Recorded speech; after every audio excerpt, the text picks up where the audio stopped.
Hi, I'm here with Cam Mitchells, the new CEO of Athletics New Zealand, and you're here on the NZPredict Podcast, hosted by myself, Lucas Martin, and Cameron Maunder. So we'll get straight into it, really. Cam, do you want to tell us about yourself?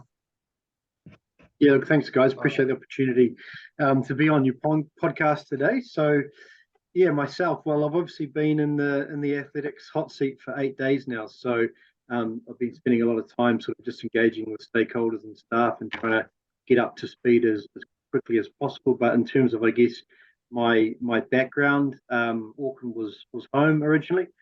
Grew up in Point England. Was involved in junior athletics, so ran for what was known as Chase East back then, but Eastern Athletics, and then later moved and was sort of part of the Owairaka club as well. So I sort of stopped my involvement in athletics when I was about 13. But yeah, as I said, grew up in Auckland, loved sport, athletics, cricket, and football were the main sports that I was involved in, particularly at sort of club level. Went to Auckland Grammar School in Auckland for my schooling, and then progressed through sort of university. I guess made a decision quite early that I wanted to be involved in sort of sports administration. I guess if you can't be a professional athlete, if you're not coaching, then sports administration is sort of the next best thing. And so I made that decision quite early and sort of spent 9 years chipping away at three tertiary qualifications, kind of building towards a career in the sports sector. And yeah, I've been really amazed, I guess, with the opportunities that have kind of come my way. I started in football as a development officer, Northern Football in Auckland. 2 years later, I was appointed development manager at Waikato Bay playing football.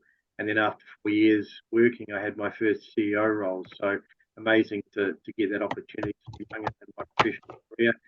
And yeah, I've had the opportunity, I guess, to work across cricket and football and senior levels. I've had two CEO roles, also CEO of Waikato Bay playing football, and then had the opportunity to return home to where I started my first employment out of uni and was CEO of Northern Football.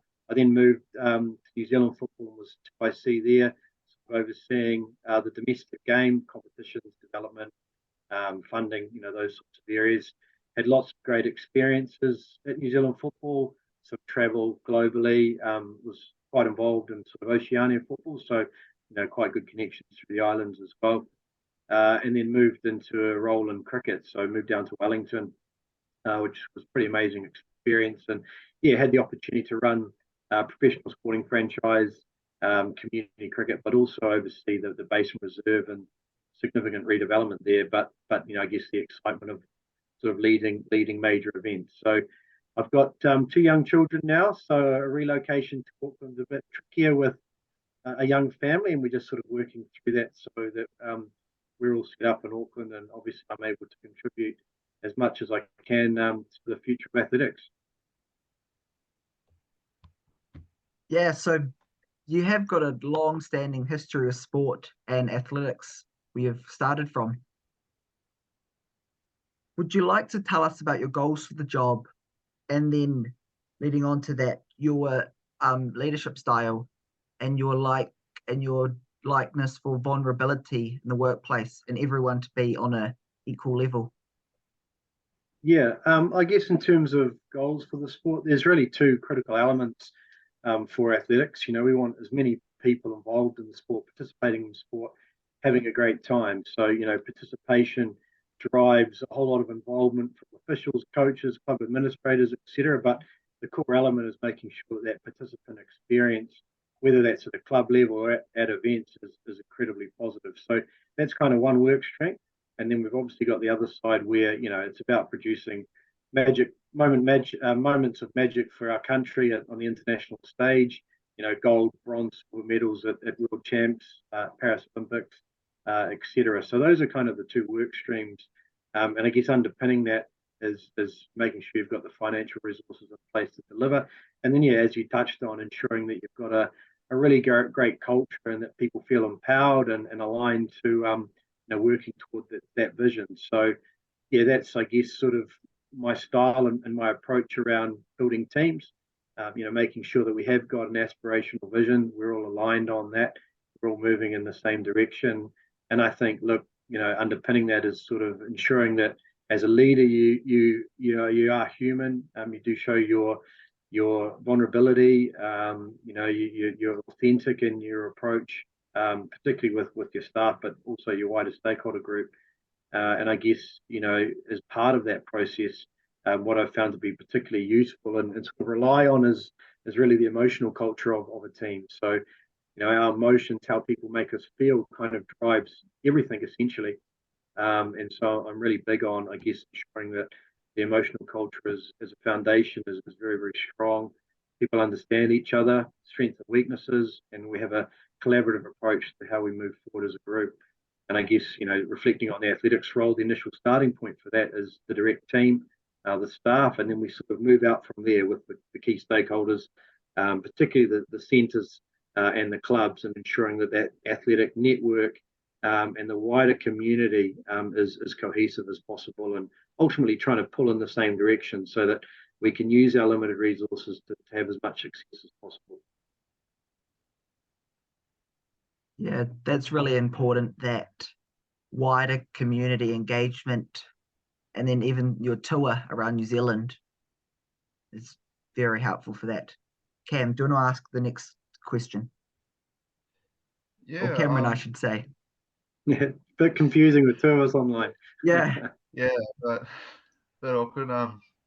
I wanted to go back to that point you made about the kind of the amateur level. Will you be wanting to target a particular group first, or put more priority like towards say the juniors, raising junior athletics before going into seniors, or age group, or age group before juniors, or will it just be a broad get athletics out to everyone at once, get to as many people as possible? Oh, look, I think it's important that the whole system is provided with, I guess, a bit of TLC, and there is importance across all areas. But in terms of immediate priorities and focus areas, the strategic plan we have is really highlighted that youth is a massive area for us to, I guess, ensure that we've got retention and positive experiences. So that's a particular area of focus for Athletics New Zealand at the moment. Looking at how we can sort of innovate in those areas. We launched a product called Launch last year for youth, sort of 14 to 16, and that was really successful. So that's probably one of the major priorities at the moment. There is quite a bit of drop off in that youth space. It's fairly consistent for a lot of sports, and I guess as we transfer from junior athletics, the Tuesday club night, into secondary school, and then out into senior athletics, those important transition points need to be nurtured. We did some really cool stuff last year, which was before my time, obviously, around the National Track and Field Champs, where we integrated the 16 and up age group. So little things like that to create an inclusive environment, I think, is really important. But more broadly, I think there is still a massive opportunity with junior athletics. In my eyes, we should be the biggest participation sport, because every kid that's involved in another sport should be doing athletics at a club sort of level on a Tuesday night, Wednesday night, as I said, to ensure that they're developing really good fundamental skills. So, yeah, those are critical things that we've got to be looking at. Yeah, and to add on to that, what kind of strategies do you have to get that retention, particularly throughout teenagers? As a high school student, I'm noticing a lot of people get to their year 12, year 13, and maybe they start leaving school. They maybe don't see opportunities so much more after they get outside of their high school program. Is there a strategy there to keep that retention moving from junior to under 18 to under 20 and senior? Yeah, look, I'm obviously day 8, so I'm still sort of getting up to speed. But yeah, that youth area is a key focus. Sort of smoothing those transition points that you just outlined is fundamental. And as I just touched on, some of that innovation, particularly in that event space, I think is really important to make sure we capture people back to the sport. So we've also introduced a new modernised membership model, which is a more seasonal sort of flexible model. And I think that will also be important, particularly those school leaver age groups, to know that you can still connect in, be a member of Athletics New Zealand, and obviously access the benefits that come with that, but do that in a more flexible way. So, yeah, look, more to come in that space, but those are some of the headlines at this point in time. Awesome. Cool. And for that scene, how would you, in an ideal world, what would the exposure level be that you'd like to see athletics at in New Zealand? Look, I'd love to see that enhanced, and it's great to hear what you guys are trying to achieve with your sort of podcast. So, well done on that. But we need more people talking about athletics. It's certainly improving. But even if you look at what our para athletes just achieved, 9 medals at the para world champs, that's amazing. We've got 19 athletes over in Montpellier at the moment preparing for the world champs in Budapest. Some of what should be, in my eyes, the greatest sporting rivalries, Jacko and Tom, all of our other athletes. So we've got to be talking about it more. We've got to be celebrating the success. So many good news stories in athletics, the gender balance, all these sorts of great things that we all need to be, I guess, constantly talking about in the public domain. How do we get more broadcast coverage of our sport so that outside of those pinnacle events such as the Olympics, these athletes, these amazing athletes are kind of household names, like our rugby players are, like our cricket players are, like our netball players are. That's sort of, I guess, something that I want to see enhanced, and something that we got to be committed to, and we need people like yourself and others, helping us with that. I know you're 8 days in, but have you got any initial intentions about, or any initial ideas about ways we could accomplish that in the sport? Yeah, look, I guess immediately it's the media. How do we use the media? So, we're doing a reasonable job on getting press releases out and really profiling athletes. We've got to keep that going. Social media and marketing and digital marketing in particular, how do we continue to enhance in those areas? And then those broadcast discussions, I think, become quite important. It's a difficult landscape with Spark Sport no longer in market. That is challenging in terms of the rights that we have, but we have to be looking at all those areas. And then, look, I'm not sure of the wider network of people involved in athletics like yourselves that really can help us communicate. But, that's probably some work for us to do, is to sit down and map out all of those various people that want to promote athletics, for us to be, regularly engaging with them and bringing everybody together so that we're working on aligned missions.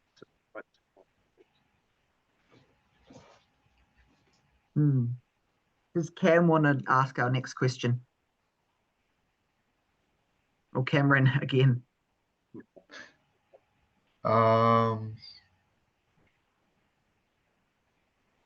Just have to skip me for a second. I'm a bit. This is more of a philosophical question about, just so the audience knows, like, really your approach. What would you do if there was a high-level New Zealand athlete that suddenly left athletics in New Zealand to either pursue another sport or change allegiance to another country? What support and services would there be in, like, Athletics New Zealand to try help retain this athlete? This is in a high performance environment. That's quite a tough one there. Yeah, hard-hitting question. Look, I think firstly we'd have to sit down with the athlete and understand what they're wanting to achieve. There may be real valid reasons in terms of their own personal objectives as to why they are making those decisions. So there's a recent example in another sport where an athlete changed allegiance to America because, naturally in the American program, this is winter sport athlete, they're able to get much better funding. So we just have to understand, I guess, the individual's motives, their drivers. If there's genuine, I guess, areas that they raise through those discussions that athletics needs to really reflect on around our systems or how we best support people, then, obviously we'll need to do that. But it's got to start with the individual and, I guess, what they're hoping and aiming to achieve in their athletic career. Clearly we want as many of our great athletes involved in staying in our sport. If you look at athletics, it's such a great foundation sport, and we actually lose a lot of athletes at younger age groups that go on probably in New Zealand, because there is more of a professional pathway. Particularly, I'm talking rugby and league, for example. Those codes, Sonny Bill Williams was the under-8 champion at Roskill South, for example, one of our greatest athletes. So that is a real challenge around how we attain some of the best athletes, and that's particularly down to just the commercial realities of athletics globally, but also in New Zealand, compared to, I guess, some of the other sports. For example, rugby, where there is a really defined pathway, and there is a very strong link to professional sport, which provides significant financial gain for individuals. It's a tricky one because it can happen in any sport as well, and you never know when it could happen. So what we have to do is create a great environment and a culture, and make people feel that they belong, and that they're supported, and that they're part of what we're doing. And look, that's the same for staff retention, or retention of officials or coaches and club volunteers. If people feel like they're belonging to something that is adding value to them personally, and that they're contributing to a greater good or a wider benefit, then I think you're more likely to keep people in the sport. But you'll always lose people.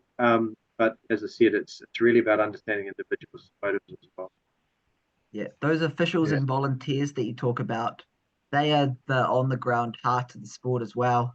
That are usually not, you don't know you need them until you're short of an official for a record, or you have no results or no times.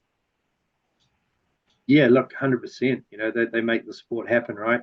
And it's the same in many other sports. As I said, I've worked in cricket and football, and in those sports, which doesn't appear to be a problem in athletics, there's actually quite a lot of official or referee abuse. And when I talk to the club people, I'm like, you've got a pretty obvious decision here: either have a referee or an umpire, or you don't. So we've got to value these people, the role that they play in supporting the delivery of our sport, and make them feel valued and part of something bigger and special. That's really important. Yeah. Does Cameron want to ask a question from one of our top level New Zealand athletes, Sam Tanner? Sorry, man, I'm not. Well, I'll ask it for him. Do you have any funny stories about athletics from your past as a child? Yeah, any kind of funny stories? Not really. Oh, I guess there was a funny. Yeah, my grandmother used to come in. I sort of started athletics as a 4-year-old, and so my grandmother would come and run alongside from as I've been told, but would run alongside, kind of cheering and clapping me on as I was making my way down the track. So that's probably a funny story.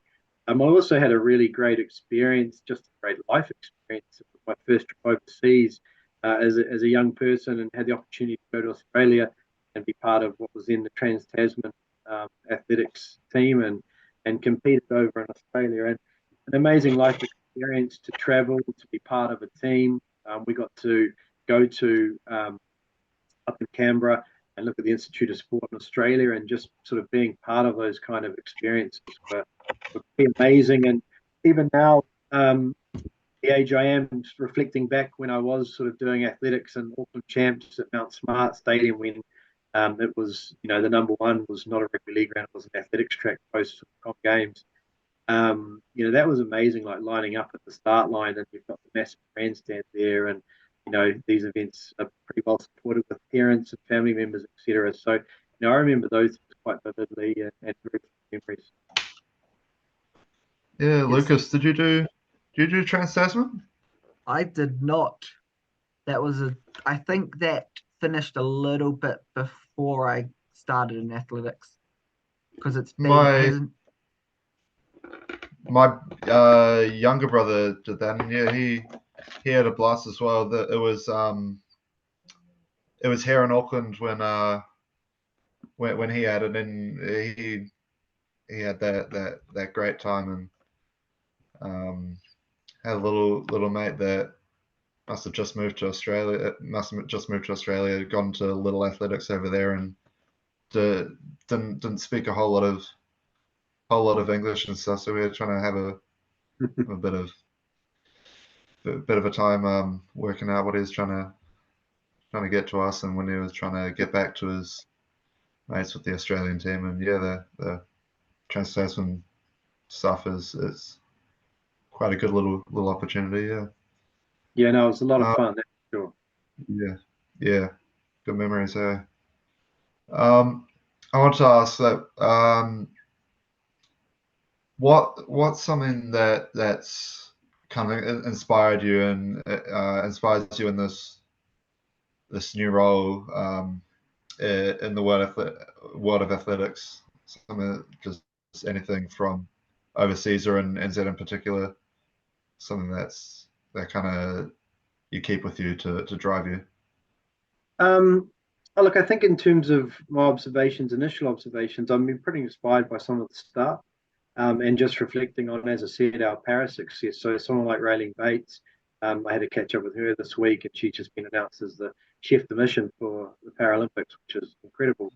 And just listening to, I guess, her passion and what we've been able to achieve as a sport with the integration of our para athletes, and that's top to bottom, not just what we're saying in terms of world champs and Paralympics, but also just the broader integration at more of a community / participation level. So yeah, that's been quite inspiring.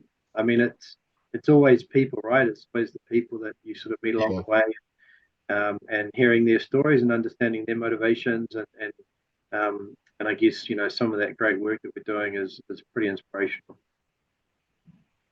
Yeah, just Yeah, talking yeah, about that para integration. I've even noticed that athletics is one of the leading sports in New Zealand at it. At a few, 100%.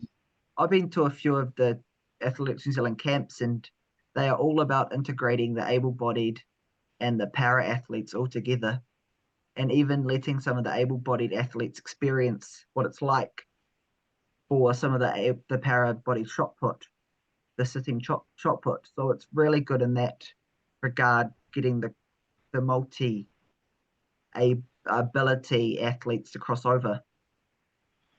Yeah, how amazing, right? That as a sport, we are one, male and female as well. I think is really important, that gender split that we have. Those things are very positive, and that sense of belonging and connection, as I talked about, is really, really important. So yeah, I think I've just been, really pleased to hear about the success stories there, and it's nice to even hear your feedback and reflections on that as well. Just before we wrap up, Cameron, do you have any more questions, or because before I got one final one to finish off with, bit of a fun one. Okay, no, let's hear it. Let's hear it. What have you got? Okay, as me, as mainly a race walker, and Cam, a triathlete, and then long distance. Out of all of athletics, what is your favorite discipline to run, to compete in, or watch? Well, I'm probably doing more walking now, not necessarily race walking, but I'm probably doing more walking than any other discipline, mate, to be honest with you. Um, oh, look, I think the 100 meters is always special, even at Yeah, the Olympics, it's really the pinnacle, watching people run as fast as they possibly can.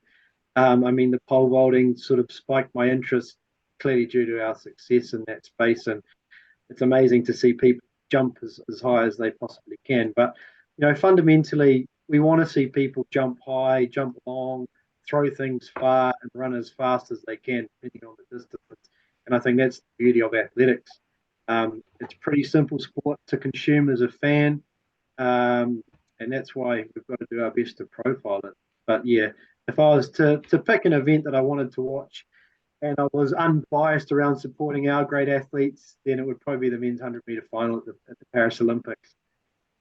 Yeah, even this year at World yeah, Champs, it's anyone's race, the 100 meter. There's so yeah. many top names. And just the thing with the pole vault, I always reckon the scariest aspect of it that no one talks about is if you're jumping over 6 meters, you have to fall over 6 meters as well. It's almost Very two true. stories. Yeah, It's over it's a two long way, stories. right? Yeah, it's a I long haven't way. thought of it that day. That's like jumping off a 2 story. That's the scary part. Yeah, definitely. So thank you very much, Cam, for letting me and Cameron interview you, and all the best for the remaining many years in your job. Thank you, guys. Appreciate the opportunity and nice to meet you both.